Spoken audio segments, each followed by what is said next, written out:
سرخط خبرها. تهدید ترامپ به اعمال تحریم‌ها و تعرفه‌های تجاری جدید علیه روسیه. مسکو از واشنگتن خواست سیاست بدخواهانه در حمایت از اوکراین را متوقف کند. واکنش وزیر خارجه ایران به ابراز نگرانی دبیرکل سازمان ملل متحد از فعالیت‌های اتمی جمهوری اسلامی. عراقچی اظهار نظر گوترش را گستاخانه خواند.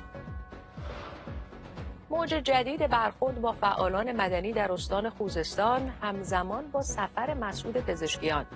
گروهی از جوانان جویای کار در اعتراض به استخدام نشدن نیروهای بومی در اهواز تجمع کردند. بازداشت 11 نفر در ارتباط با آتش‌سوزی در هتلی در ترکیه.